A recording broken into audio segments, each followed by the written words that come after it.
الحمد للہ رب العالمین والعاقبۃ للمتقین والصلاة والسلام علی نبیہ الکریم اما بعد فاعوذ باللہ من الشیطان الرجیم بسم اللہ الرحمن الرحیم حامیم والکتاب المبین انا انزلناه في ليلة مباركة انا كنا منذرين فيها يفرق كل امر حكيم وقال الله تبارك وتعالى يا أيها الذين آمنوا كتب عليكم الصيام كما كتب على الذين من قبلكم لعلكم تتقون وقال الله تبارك وتعالى إن الله وملائكته يصلون على النبي يا أيها الذين آمنوا صلوا عليه وسلموا تسليما اللهم صل على سيدنا ومولانا محمد وعلى آل وأصحاب سيدنا ومولانا محمد وبارك وسلم علیہ۔ سامعین محترم، آج 10 شعبان ہے اور یہ بات پچھلے جمعۃ المبارک کو ہوئی کہ آپ صلی اللہ علیہ وآلہ وسلم رمضان المبارک کے علاوہ اگر کسی مہینے میں سب سے زیادہ رکھتے تھے روزے تو وہ یہ رمضان المبارک کے علاوہ شعبان ہی کا مہینہ تھا۔ اور شعبان کی فضیلت کے حوالے سے ایک اور پہلو بڑا خاص ہے جس پر تھوڑی سی گفتگو آج کرنی ہے، وہ 15 شعبان یا نصف شعبان ہے، جس کو شب برات بھی کہا جاتا ہے، لیلۃ البرات بھی کہا جاتا ہے، برات کی رات۔ برات بری ہونے سے ہے اور ایسی رات جس کے اندر اللہ تعالیٰ بڑے پیمانے پر ایمان والوں کی مغفرت فرماتے ہیں، یہ وہ رات ہے۔ موضوع جو تسلسل کے ساتھ چل رہا ہے وہ تو موجودہ حالات کے اندر ہمارے مسائل جو ہیں ان کا ادراک اور پھر اپنی بساط میں، یعنی ہر انسان اپنی ذاتی حیثیت میں، انفرادی حیثیت میں اس حوالے سے، ان مسائل سے نبرد آزما ہونے کے حوالے سے، مسائل آپ جانتے ہیں کہ ہم تسلسل سے جن مسائل پر گفتگو کر رہے ہیں وہ مسائل ہمارے جدید دور کے اندر پیدا ہونے والے مختلف النوع یعنی کئی قسم کے مسائل ہیں۔ آپ ان میں یہ بات سر فہرست رکھ سکتے ہیں کہ یقیناً جدید دور میں دینی فہم اور دینی شعور کی بھی کمی واقع ہوئی ہے، جس کی وجہ سے یہ مسائل بہت بڑے پیمانے پر حاوی ہو گئے ہیں۔ یہ جو ہم کہتے ہیں معاشی مسائل ہیں، معاشرتی مسائل ہیں، سیاسی مسائل ہیں یا دہشت گردی کے مسائل ہیں، یہ مسائل اس لیے ہم پر حاوی ہو گئے ہیں کہ ہم اپنے مذہبی یا دینی شعور سے دور ہو گئے ہیں، اپنی عملی زندگی کو ایسے رستوں پر استوار کرنا شروع کر دیا ہے کہ جو رستے ہمیں باطنی طور پر، روحانی طور پر، دینی طور پر، مذہبی طور پر کمزور کر رہے ہیں، اور روحانی، باطنی، دینی یا مذہبی یا اخلاقی زندگی کو جو چیزیں مضبوط بناتی ہیں، جو پہلو مضبوط بناتے ہیں اور جس کی وجہ سے ہم کہہ لیں کہ قدرے سکون اور اطمینان محسوس کرتے ہیں، ہم نے خود ہی اپنے ہاتھوں سے ہی ان پہلوؤں کو نظر انداز کر رکھا ہے اور دور کر رکھا ہے، اپنے طور پر ہی خود ہی ان سے جو ہے وہ کنارہ کشی اختیار کی ہوئی ہے۔ اس لیے ہم جو فرد روحانی اور باطنی طور پر دینی یا مذہبی یا اخلاقی طور پر مضبوط نہیں ہوگا تو اس کی بے یقینی، بے اطمینانی کی کیفیت، بد امنی کی کیفیت اس پر زیادہ طاری ہوگی، اس پر زیادہ اس کا جو ہے وہ اثر ظاہر ہوگا۔ وہ ظاہری شکل و صورت میں بھی، دیکھنے میں بھی جو ہے وہ پریشان حال نظر آئے گا۔ آپ دیکھ لیں ان افراد کو کہ جو افراد مذہبی یا دینی معاملات کے ساتھ جڑے رہتے ہیں، نماز کی پابندی کرتے ہیں، روزوں کی پابندی کرتے ہیں، خدمت خلق کے کاموں میں جڑے رہتے ہیں، انصاف پسند ہوتے ہیں، سچی رائے کو اپناتے بھی ہیں، اس کا ساتھ بھی دیتے ہیں، ایسے افراد کو آپ دیکھیں گے کہ بظاہر شکل و صورت سے ہی وہ آپ کو مطمئن نظر آئیں گے۔ ان کی شخصیت میں ایک وقار ہوگا، ایک اطمینان ہوگا، اعلیٰ ظرفی ہوگی، یہ باتیں ان کی شخصیت میں نظر آئیں گی، وہ مطمئن نظر آئیں گے، ان کے چہروں کی ہوائیاں اڑی ہوئی نہیں ہوں گی، وہ اس حالت میں نظر آ رہے ہوں گے کہ اپنے بھائیوں کا دکھ درد سن کر اس کا مداوع کرنے کے اقدامات کے حوالے سے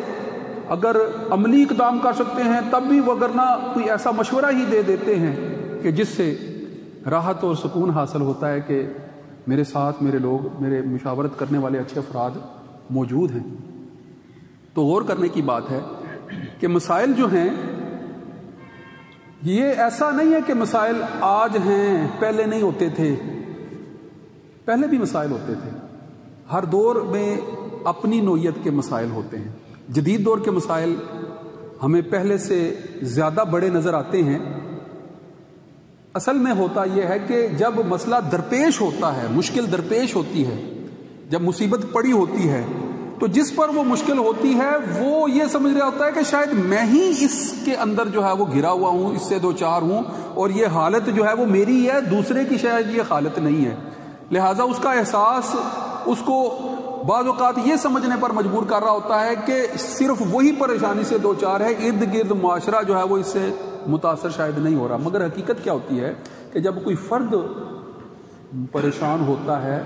تو اس کے اثرات ارد گرد معاشرے کے اس کے ساتھیوں پر بھی جو ہے وہ ویسے ہی مرتب ہو رہے ہوتے ہیں جیسے معاشرے کے اثرات اس فرد پر مرتب ہو رہے ہوتے ہیں۔ تو سمجھنے والی بات یہ ہے کہ مسائل ہمیشہ رہے ہیں، مسائل ہمیشہ رہے ہیں۔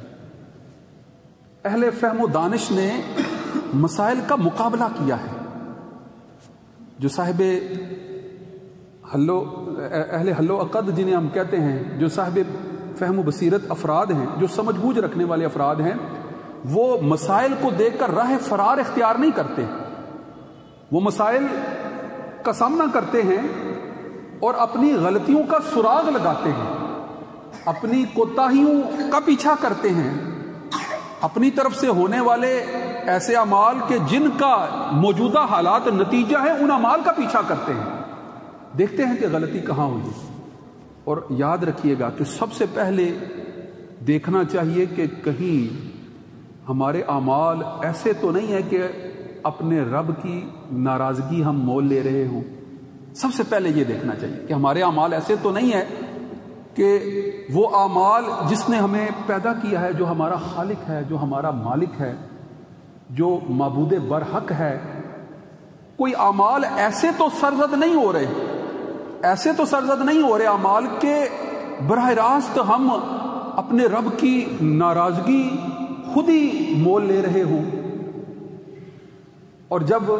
اس کے نتیجے میں شامت اعمال ہو رہی ہو اور پریشانیاں جو ہیں وہ اور زیادہ جو ہے وہ بڑھ رہی ہوں، تو پھر جو ہے وہ شکایات کر رہے ہوں مگر اصل مسئلے کی طرف رجوع بھی نہ کر رہے ہوں اور اصل مسئلے کو دیکھ بھی نہ رہے ہوں، اور رجوع اللہ کا جو سب سے پہلا بنیادی جو ہے وہ طریقہ کار ہے اس کو اختیار نہ کر رہے ہوں، رب کے حضور پیش ہو کر اپنی غلطیوں کا، اپنے گناہوں کا اعتراف تو نہ کر رہے ہوں مگر شکایت مسلسل کر رہے ہوں کہ ہمارے ساتھ جو ہے وہ یہ برا ہو رہا ہے، یہ مسائل ہیں، یہ پریشانیاں ہیں، یہ مصیبتیں ہیں۔ یہ بات ابتدائی طور پر میں نے اس لیے کی کہ انسان خطا کا پتلا ہے، اس سے غلطیاں سرزد ہو جاتی ہیں۔ ایک مادہ اس کا نسیان بتایا جاتا ہے، ناسیہ ینسیو، نسیان، اسی سے کہتے ہیں انسان بھی بنا ہے۔ تو نسیان یعنی بھول چوک اس سے ہو جاتی ہے، غلطی اور خطا اس سے ہو جاتی ہے۔ لہذا یہ نہیں ہے کہ غلطی ہو گئی ہے، گناہ ہو گیا ہے، کوئی ایسا عمل یا کوئی ایسا فعل سرزد ہو گیا ہے جو شریعت کے خلاف ہے، جو اللہ رب العزت کے حکم کی نافرمانی ہے، تو اب اس فعل کے ہو جانے کے بعد پھر اس پر بضد رہیں اور اس کو نظر انداز کرتے رہیں اور اس کے اعادے یا تکرار کی جو ہے وہ نوبت آتی رہے۔ اگر تو یہ صورتحال ہے تو پھر مسائل یا مصائب یا آزمائشیں جو زندگی میں آ رہی ہوتی ہیں ان سے نبرد آزما نہیں ہو سکے گے۔ غور کریں کہ ایک فرد اپنے تئیں اللہ رب العزت کو خالق و مالک مان رہا ہے، مگر اپنی نجی زندگی میں، ذاتی زندگی میں، انفرادی زندگی میں گناہوں کا بھی ارتکاب کر رہا ہے۔ دانستہ ہو سکتے ہیں، نادانستہ ہو سکتے ہیں، یعنی جان بوجھ کر بھی کیے ہو سکتے ہیں اور غلطی سے بھی ہو سکتے ہیں۔ دونوں صورتوں میں اعمال جو سرزد ہو رہے ہیں ان پر خود اگر محاسبہ نہیں کرتا ہے، ان پر خود اگر نظر نہیں رکھتا ہے، ان کو جو ہے وہ خود اس حیثیت سے سمجھتے ہوئے کہ یہ اعمال ہی کسی نہ کسی شکل میں میرے سامنے آ رہے ہیں اور میری مشکلات میں اضافہ کر رہے ہیں اور میری پریشانیوں میں اضافے کا سبب بن رہے ہیں اور میری اندرونی کیفیت کو خراب کرتے چلے جا رہے ہیں اور باطنی سکون جو ہے وہ اس سے تباہ و برباد ہوتا چلا جا رہا ہے، اگر وہ خود اس پر غور و فکر نہیں کرتا، بعض اوقات یہ ہو سکتا ہے کہ خود اس کا احساس نہ ہو رہا ہو، اس لیے غور و فکر نہیں کر رہا، ایسی صورت میں جو ہے وہ اہل اللہ جو ہیں وہ اللہ والے، دیکھنے والے، ملنے والے، بعض اوقات نشاندہی بھی کر دیتے ہیں،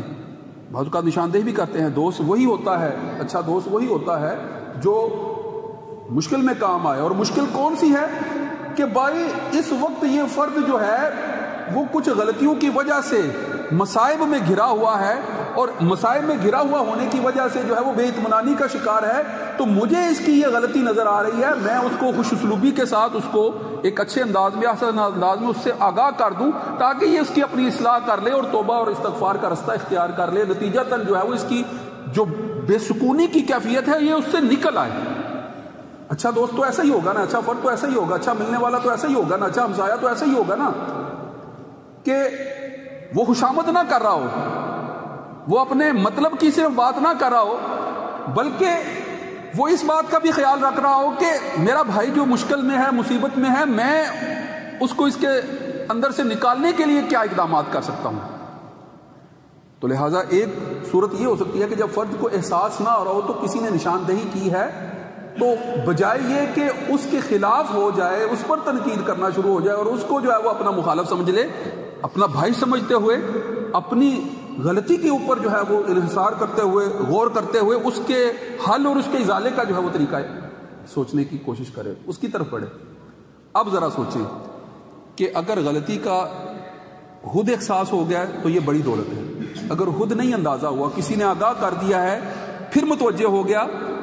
تو اب اگلا مرحلہ جو ہے وہ اپنے رب کی طرف رجوع کرنے کا ہے، توبہ کرنے کا ہے، استغفار کرنے کا ہے، مغفرت طلب کرنے کا ہے، جو کسی بھی لمحے ہو سکتی ہے، جو کسی بھی لمحے ہو سکتی ہے۔ یہ نہیں ہے کہ اس کے لیے کوئی خاص وقت مقرر ہے، خاص موقع مقرر ہے۔ وہ جو دلوں کے بھید جانتا ہے، وہ جو رات کے اندھیرے کے اندر پوشیدہ طور پر ہونے والے اعمال سے بھی واقف ہے، وہ آپ کی کیفیت سے بے خبر نہیں ہے، وہ جانتا ہے کہ آپ اس وقت کیسی حالت میں ہیں، وہ آپ کی شہرت سے بھی زیادہ قریب ہے اور 70 ماؤں سے زیادہ محبت فرمانے والا ہے آپ سے۔ لہذا کسی بھی وقت اپنی غلطی کا احساس ہو اور اس کے حضور جو ہے وہ پیش ہو کر، اگر غلطی یا گناہ ایسا ہے کہ جس کا تعلق جو ہے وہ دیگر افراد سے ہے، تو ان سے جو ہے وہ رابطہ کر کے ان سے جو ہے وہ معافی کا طلبگار ہو اور ان سے معافی حاصل کر کے رب کے حضور جو ہے وہ رجوع کرے، اور رجوع کر کے جو ہے وہ اس قدر جو ہے وہ گڑ گڑائے کہ جب تک جو ہے وہ اس کو احساس نہ ہو کہ اس کے گناہ رب کے حضور معاف ہو چکے ہیں، اور اس کے دوست یا اس سے سرزد ہونے والی غلطیاں جو جن کی کیفیت اس کو خود پریشان حالت سے دوچار کیے ہوئے ہے، وہ حالت جو ہے وہ حالت جو اس کی پریشانی کی حالت ہے، وہ حالت اس کے امن و سکون کی حالت میں جب تک اس کو بدلتی ہوئی محسوس نہیں ہوتی، اپنے استغفار کے معاملے میں جو ہے وہ تکرار کرتا رہے، بار بار رب کے حضور پیش ہو، ہر وقت جو ہے وہ اس کی ذات جو ہے وہ بخشنے کے لیے تیار ہے۔ اور وہ کیسی ذات ہے، وہ کیسی ذات ہے بخشنے کے لیے جو ہر وقت تیار ہے؟ اور شب بارات کی رات کیسی ہے؟ اس حوالے سے جو ہے وہ لب لباب کے طور پر جو ہے وہ بات کروں گا۔ غور کریں کہ ہر وقت وہ بخشنے والی ذات ہر لمحے، اسی لیے کہ میں نے انسان کو ایسا ہی بنایا ہے کہ یہ بار بار غلطیاں کرے گا اور پھر بار بار میری طرف جو ہے وہ رجوع بھی کرے گا۔ اللہ کو اپنے بندے کی ادا بڑی پسند ہے۔ دیکھیں شیطان نے غرور کیا، بارگاہ الہی میں راندہ درگاہ ہوا۔ شیطان وہ تھا، ابلیس وہ تھا، جنوں میں سے تھا کہ جس نے اللہ کی عبادت اس قدر کی کہ اس کو فرشتوں کے ساتھ جنت میں رہنے کا موقع میسر آ گیا، اس قدر عبادت کی۔ اور وہ جانتا تھا کہ اللہ کہ ہاں جو سب سے اعلیٰ منصب ہے، اللہ کی نیابت کا، اللہ کی خلافت کا منصب، وہ اس کو حاصل کرنے کا متمنی تھا، خواہاں تھا۔ اس کے لیے وہ پوری کوشش کر رہا تھا، عبادات، اس قدر زیادہ عبادات کہ کوئی اور اس جیسی عبادات کرتا ہوا نظر ہی نہیں آ رہا تھا۔ اور یہ بات یاد رکھیں کہ جن وہ مخلوق ہیں جن کو اختیار دیا گیا ہے، جیسے انسانوں کو اختیار دیا گیا ہے کہ وہ انکار کر سکتے ہیں، وہ سرکشی کر سکتے ہیں، وہ اپنی مرضی کا رستہ اختیار کر سکتے ہیں، یہ اختیار دیا گیا ہے۔ اور ہے معمولی سا، تھوڑا سا اختیار جو انسانوں اور جنوں کو دیا گیا ہے، ایک جیسا اختیار ہے کہ شریعت کے احکام ہیں، جائز ناجائز حلال حرام سب واضح فرما دیے گئے ہیں۔ اب انسان اپنی مرضی سے جائز کام کرتا ہے یا ناجائز کو اختیار کر لیتا ہے، اس کو اختیار ہے، اس کو اختیار ہے۔ اور اسی اختیار میں ہی اس کی آزمائش ہے، اسی اختیار کے اندر آزمائش ہے کہ وہ جائز اور ناجائز میں فرق بھی کر سکتا ہے۔ اس کو عقل دی گئی ہے، اس کو شعور دیا گیا ہے، اور وہ فرق اس لیے کر سکتا ہے کہ اس کو جائز ناجائز کے بنیادی اصول اور تعلیمات نبی مہربان صلی اللہ علیہ وآلہ وسلم کے ذریعے سے پہنچا دی گئی ہیں۔ اب دیکھنا یہ ہے کہ اس کا عمل کیسا ہے، جائز ہے کہ ناجائز ہے، کس عمل کی طرف بڑھتا ہے، اور اس کی بنیاد پر جو ہے وہ اس کے نامہ اعمال کا جو ہے وہ احاطہ ہو جاتا ہے کہ کیسے نامہ اعمال ہے۔ اب غور کریں کہ اس اختیار کو جو انسانوں اور جنوں کے پاس برابر ہے، جب اللہ رب العزت نے انسان کو سجدہ کرنے کا حکم دیا تو یقیناً انسان کی نیابت اور خلافت کا جو ہے وہ اظہار تھا کہ یہ اللہ رب العزت کے لیے جو ہے خاص مقرر کردہ جو ہے وہ ہستی ہے، اور اس کو ساری مخلوقات سے اشرف جو ہے وہ مقرر کیا جا رہا ہے۔ اب جب شیطان کو اس حکم کا علم ہوتا ہے تو وہ انکار کر دیتا ہے۔ سارے کے سارے فرشتوں نے فسجد الملائکہ کلہم، سب نے مل کر سجدہ کیا الا ابلیس، سوائے شیطان کے، اور اس نے انکار کیا، ایسا انکار کیا کہ اپنے آپ کو افضل سمجھتے ہوئے خود ہی استدلال کر دیا کہ میں اس سے افضل ہوں، اور اپنے سے کم تر کو میں سجدہ کرنے کے لیے کسی بھی صورت میں تیار نہیں۔ اس کو اس بات کا ادراک بھی تھا کہ یہ اللہ کا حکم ہے، مگر اس کے باوجود عبادات کر کر کے بڑے اعلیٰ منصب پر پہنچ جانے کے باوجود جس مقام پر وہ پہنچ چکا تھا، اس مقام پر جا کر جب غرور اور تکبر کا اظہار کیا، سرکشی کا اظہار کیا، تو اللہ رب العزت کو یہ اظہار اس کا پسند نہ آیا اور راندہ ایک درگاہ ٹھہرا۔ وہ جو اللہ کا قرب حاصل کرتے ہوئے جنت میں رہ رہا تھا، اب جو ہے وہ ہمیشہ کے لیے اس سے باہر کر دیا گیا، نکال دیا گیا، صرف اس اور غرور اور تکبر کی وجہ سے۔ تو غور کریں کہ جو انسان اپنے تئیں اس ذوم میں مبتلا ہو کہ وہ اپنی غلطیوں کا ادراک بھی نہ کر پا رہا ہو، وہ انسان آپ غور کریں گے تو آپ کو واضح ہو جائے گی یہ بات کہ اسفل السافلین کے درجے یعنی سب سے گھٹیا ترین درجے تک جو ہے وہ پہنچا دیا جاتا ہے. اولئک کالانعام بل هم اضل کے درجے میں پہنچا دیا جاتا ہے کہ یہ جانوروں سے بھی بدتر ہے. مگر لقد خلقنا الانسان فی احسن تقویم کا درجہ وہ درجہ کہ جس درجے پر انسان اپنے نیک اور صالح اعمال اور عاجزی کے اظہار ہی کے ذریعے سے جو ہے وہ پہنچ سکتا ہے. ایسا فرد جب باوجود اپنی خلقت کے غلطی اور گناہ میں کسی کام کو اختیار کر بیٹھتا ہے، حضرت آدم علیہ السلام کی طرح کہ غلطی شیطان سے بھی ہوتی ہے، غلطی آدم سے بھی ہوتی ہے، مگر شیطان جو ہے وہ اپنی غلطی پر اڑ جاتا ہے اور ضد کرتا ہے اور تکبر کرتا ہے، غرور کا اظہار کرتا ہے، اس کو راندہ درگاہ جو ہے وہ ٹھہرا دیا جاتا ہے. انسان غلطی کرتا ہے مگر نادم ہوتا ہے. آدم غلطی کرتے ہیں مگر نادم ہوتے ہیں اور رب کے حضور جو ہے وہ گڑ گڑا کر دعا کرتے ہیں کہ یا رب العالمین ہم جو ہے وہ اپنی دانست میں غلط تھے، تیری ہی بندگی کرتے ہیں، تو ہی ہمارا خالق ہے، تو ہی ہمارا رازق ہے، ہم ہر حال میں جو ہے وہ تیری ہی پناہ چاہتے ہیں. جب اس اظہار کے ساتھ جو ہے وہ کسی بھی وقت رب کے حضور پیش ہوتا ہے تو رب جو ہے وہ اپنے بندے کو جو ہے وہ 70 ماؤں سے زیادہ پیار کرتا ہے، وہ اس کے گناہ بخش دیتا ہے. اور شب بارات جو 15 شعبان کی رات، یہ راتیں تو ہیں ہی ایسی راتیں کہ جس وقت جو ہے وہ عام حالت میں معاف کیا جا رہا ہوتا ہے، مگر یہ راتیں ایسی راتیں ہیں، فضیلت والی راتیں ایسی راتیں ہیں کہ اعمال اور بڑے پیمانے پر جو ہے وہ بخشے جا رہے ہوتے ہیں، مغفرت اور بڑے پیمانے پر جو ہے وہ اس کے دروازے کھول دیے جاتے ہیں. آپ صلی اللہ علیہ وآلہ وسلم نے فرمایا کہ اللہ رب العزت اس رات خاص طور پر آسمان دنیا کی طرف جو ہے وہ متوجہ ہوتا ہے اور پکار کر فرماتا ہے کہ ہے کوئی بخشش طلب کرنے والا کہ میں اس کو بخش دوں، ہے کوئی مغفرت طلب کرنے والا کہ میں اس کو جو ہے وہ معاف کر دوں، ہے کوئی جو ہے وہ رزق طلبگار کہ میں اس کو رزق کے دروازے جو ہے وہ کھول دوں. تو جب اللہ آسمان دنیا کی طرف جو ہے وہ بخشش کے لیے جو ہے وہ اس قدر متوجہ ہوتا ہے تو پھر انسان کی بھی ذمہ داری بن جاتی ہے کہ اپنے گناہوں کا، اپنی غلطیوں کا، اپنی کوتاہیوں کا محاسبہ کرتے ہوئے اس کے حضور گڑ گڑاتا ہوا پیش ہو جائے. وہ اعمال جو مسنون اعمال ہیں ان کو اختیار کرتے ہوئے رب کے حضور جو ہے وہ معافی کا طلبگار ہو جائے. اس رات مغفرت کی رات ہے. آپ صلی اللہ علیہ وآلہ وسلم جنت البقیع میں جاتے ہیں، حضرت عائشہ کی روایت ہے، اور وہاں جو ہے وہ جنت البقیع کے مدفونوں کے لیے جو ہے وہ صالح ثواب کے لیے دعائیں کرتے ہیں اور اپنی مغفرت کے لیے جو ہے وہ دعائیں کر رہے ہوتے ہیں. اسی طرح جو ہے وہ امت کی مغفرت کے لیے جو ہے وہ دعائیں فرما رہے ہوتے ہیں. اور اسی طرح جو ہے وہ اگلے دن جو ہے وہ روزے کی حالت میں جو ہے اس لیے رہ رہے ہوتے ہیں کہ اس رات میں جو ہے وہ آئندہ سال جتنے لوگ پیدا ہوں گے ان کے نام لکھے جا رہے ہیں، اور جتنے اس دنیا سے چلے جا رہے ہیں، اس دنیا کو سے رخصت ہوں گے اس سال، ان کے نام لکھے جا رہے ہیں. جب ایسی صورتحال ہے تو رب کے حضور اس حالت میں ہو کہ روزے کی حالت میں ہو، یہ نبوی اسوہ ہے، اسی کو ہم نے اختیار کرنا ہے. وآخر دعوانا ان الحمدللہ رب العالمین. سنتیں ادا فرمائیں.